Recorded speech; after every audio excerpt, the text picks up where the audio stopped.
পরিচয় কি? ইসলাম দিয়ে আমাদের সংসদ ভবন চলুক, আমরা চাই কি চাই না? বঙ্গভবনে লা ইলাহা ইল্লাল্লাহর পতাকা উড়ুক, আমরা চাই কি চাই না? প্রতিটি জেলা অফিসে, ডিসি অফিসে লা ইলাহার পতাকা ঝুলুক, আমরা চাই কি চাই না? কারা কারা চাই হাত তুলে আল্লাহরে দেখায়।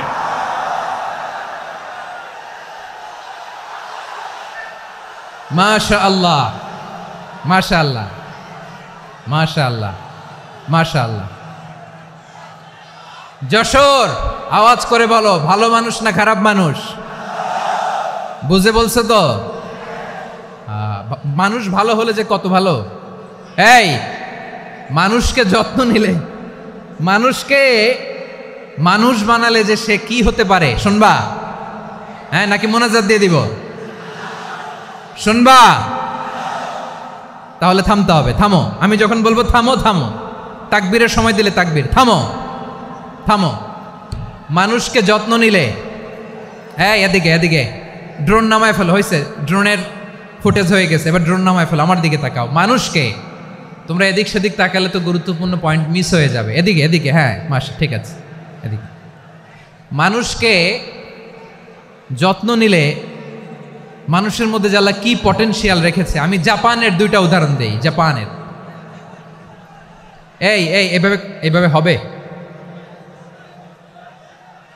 হয় বসো নয় পেছনে, কথা নাই, কথা তো বলাই যাবে না, হারাম কথা বলা। আজকে একেবারে চুপ, আজকের জন্য হারাম করে দিছে আমি, এই কিছু সময়ের জন্য একেবারে নিষিদ্ধ। জাপানের দুইটা উদাহরণ দেই, খেয়াল করে একটু শুনেন, বুঝবেন। আল্লাহ, 2022 সালে জাপানের সাথে জার্মানির খেলা, ফিফা ওয়ার্ল্ড কাপ 2022। এক পক্ষে জাপান, আরেক পক্ষে কোন দেশ? কথা শোনে নাই। এক পক্ষে কোন দেশ? আরেক পক্ষে? সবাই এক পক্ষে, আরেক পক্ষে। ওই খেলায় জিতেছিল জাপান, জিতেছিল 22 সালের এই ফিফা ওয়ার্ল্ড কাপে। জাপান ফুটবল খেলায় জিতে, as a part of their celebration তারা খেলার পরে পুরো স্টেডিয়ামটারে ক্লিন করে, the fan base of Japan. লক্ষ লক্ষ মানুষ খেলা দেখতে যায়, তো এত ডাস্টবিনও তো নাই, তো যারা ডাস্টবিনে জায়গা পায় নাই তারা এই যে চকলেটের প্যাকেট, পানির বোতল, চিপসের প্যাকেট তারা এদিকে সেদিকে রেখে দিয়েছে। জাপানের ভক্তরা, জাপানের ফলোয়াররা, as a part of their celebration তারা খেলার পরে পুরো স্টেডিয়ামের সব ময়লা আবর্জনা ক্লিন করে তারপরে বিদায় নিয়েছে। তাদেরকে কি ক্লিন করার দায়িত্ব দেওয়া হয়েছিল? এই যশোর, জাপানের যে ছেলেরা খেলা দেখতে গেছিল ওদেরকে কি ক্লিন করার দায়িত্ব দিছিল? তারা কি স্টেডিয়ামের পরিচ্ছন্নতা কর্মী? তাদের আকল, তাদের সিক্স সেন্স তাদেরকে বলেছে। ছোটবেলা থেকে জাপান গভর্নমেন্ট ওদেরকে এত পরিচ্ছন্নতা শেখায়, ক্লিনলিনেস অ্যাওয়ারনেস ক্যাম্পেইন করায়। ক্লাসে আমি দেখেছি, ক্লাসে নিজের বেঞ্চ নিজে মুছে, ক্লাসের মাঝখানে একটা সময় দেয়, নিজের টেবিল নিজে মুছে, নিজের ক্লাসরুমটা নিজে পরিষ্কার করে। রাস্তাঘাটে একটা ধুলা নাই, ময়লা নাই, একটা টিস্যু নাই। খেলার পরে গোটা বিশ্বকে তাক লাগিয়ে দিয়েছে। জাপানের ফ্যানরা সবার রেখে যাওয়া গার্বেজ, টিস্যু, বোতল পরিষ্কার করে তারপরে স্টেডিয়াম থেকে বিদায় নিয়েছে। আমরা কেন এমন হইতে পারলাম না? আমরা কেন এমন হইতে পারলাম না? জাপানের যারা এগুলো করছে ওদের 3টা করে চোখ না? চোখ তো 3টা, জাপানো লাগো, জাপানো লাগো। হাত তো 4টা, কান তো 6টা। হ্যাঁ, নাকি আমার মতো 2 হাত 2 কানওয়ালা মানুষ? চোখে দেখলে ওটা মানুষ না। চিন্তা করছেন? তার মানে জাপানিজদেরকে যে গ্রুমিং করে শিখানোর মাধ্যমে পরিচ্ছন্ন বানানো গেছে, ওরা যেমনি মানুষ আমরাও মানুষ। আমাদের সন্তানদেরকে শেখালে তারাও পারবে, পারবে কিনা? 2 নম্বর উদাহরণ বলি। চট্টগ্রাম ফেনীতে যারা গিয়েছেন, মেঘনা গোমতী ব্রিজ প্রকল্প নাম শুনছেন? মেঘনা একটা ব্রিজ পার হওয়া লাগে।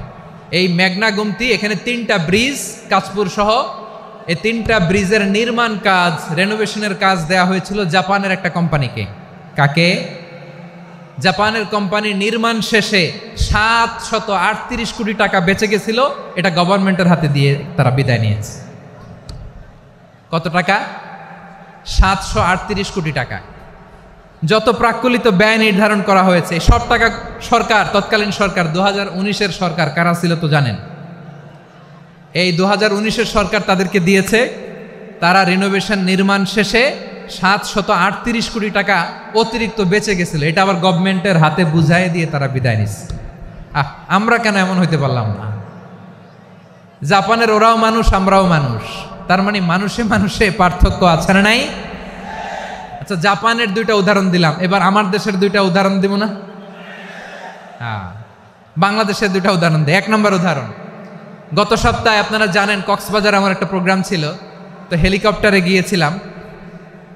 ফেনী জেলা যখন পার হচ্ছি আমি দেখলাম 3টা উইন্ডমিল চিনেন তো? বিশাল পিলার, 3টা-4টা পাখা থাকে, বায়ু বিদ্যুৎ কেন্দ্র, বাংলাদেশের প্রথম বায়ু বিদ্যুৎ কেন্দ্র এটা, মুহুরী প্রজেক্ট বলে এটা সম্ভবত, মুহুরী প্রজেক্ট। তো সাগরের বাতাসের ঝাপটায় এটা ঘুরে এনার্জি হয়, ইলেকট্রিসিটি উৎপাদন হয়। তো আমি পাইলটকে বললাম, ভাই এগুলো থেকে কেমন ইলেকট্রিসিটি উৎপাদন হয়? কয় হুজুর একটুও হয় না, কিছুই হয় না। কিছুই হয় না মানে? বলে হুজুর বাংলাদেশে যত উইন্ডমিল আছে এটার পাখা একটাও ঘুরে না। আল্লাহ, বলেন কি? তাহলে যে কোটি কোটি টাকা ব্যয় করে যে উইন্ডমিল, কয় হুজুর ভিতরে ফিটফাট, উপরে ফিটফাট, ভিতরে সদরঘাট।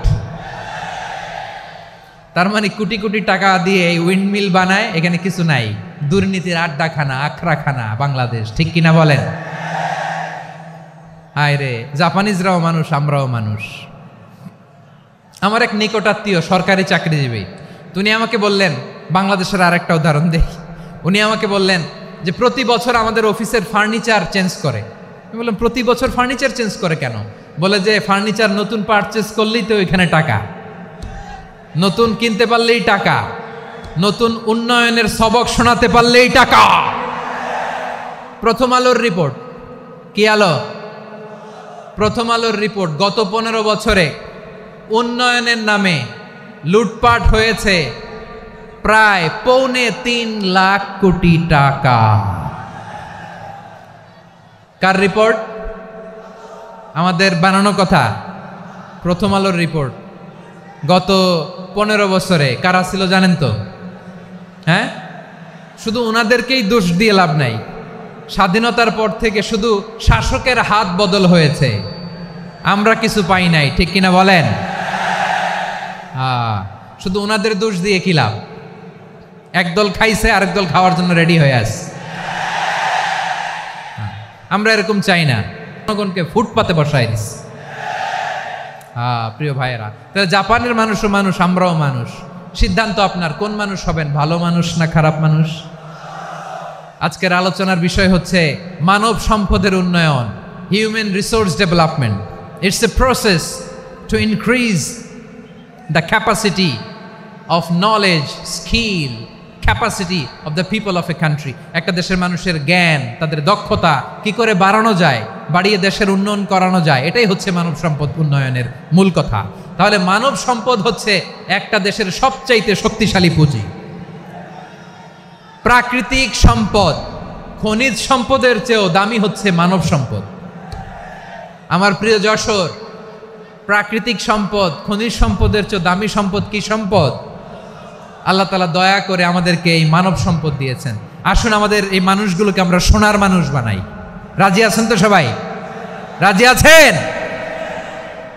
মানুষ পারে না এমন কোনো কিছু নাই, চাইলে সব পারে। এজন্য মানুষকে তারবিয়া দিতে হবে, যথাযথভাবে তাদেরকে গড়তে হবে। আসুন আমরা সিরাতের আয়নায় বিশ্বনবীর জীবনী থেকে দেখি তিনি কিভাবে হিউম্যান রিসোর্সকে ম্যানেজ করতেন। যদি আপনাদের সময় হয়, 2-1টা উদাহরণ দিয়ে আজকে আমি আমার আলোচনার বিদায় নিব। হবে সময় হবে কয়েক মিনিট? হ্যাঁ, শান্ত থাকবেন তো? শান্ত থাকবা? হ্যাঁ, ঠিক আছে। এই ধাক্কার মধ্যে ঢুকছে, এবার মজা বুঝতেছো তো? হ্যাঁ, মানা করছিলাম না? ঠিক আছে, টের পাও। হ্যাঁ, ঠিক আছে। যে আওয়াজ করবে আমি ওকে দেখতেছি, কে কে আওয়াজ করে দেখতেছি। শেষ কথা, শেষের দিকে চলে আসছি। বিষ্ণু ইসলাম কিভাবে হিউম্যান রিসোর্সকে ম্যানেজ করতেন, মজার কথা আছে কয়েকটা, বলে বিদায় নিব। বিশ্বনবী কিভাবে এই মানব সম্পদকে ম্যানেজ করতেন। বিশ্বনবী, he was a very good talent hunter, চৌকস ট্যালেন্ট হান্টার ছিল। কার মধ্যে কি ট্যালেন্ট আছে দেখলেই বুঝে ফেলতেন। সুবহানাল্লাহ পড়বেন না? কি নবী আমরা পেয়েছি! He was a very good talent hunter. আমার নবী, তিনি চৌকস ট্যালেন্ট হান্টার ছিলেন। কার মধ্যে কি প্রতিভা বের করতেন, ওই প্রতিভাকে ইসলামের কল্যাণে কাজে লাগাতেন। সুবহানাল্লাহ বলেন। যাকে যেই জায়গায় সেট করলে ভালো হবে তাকে ওই জায়গায় সেট করতেন। কয়েকজন সাহাবীর জীবনী শোনাই। আবু মাহজুরা রাদিয়াল্লাহু তাআলা আনহু, মক্কার মুয়াজ্জিন, আগে ছিল মুশরিক, পরে হয়েছে মুমিন। উনি কিভাবে মুমিন হইলেন এই ঘটনাটা একটু আপনাদের শোনাতে চাই। তো আপনাদের তো সময় নাই হাতে, হ্যাঁ সময় আছে?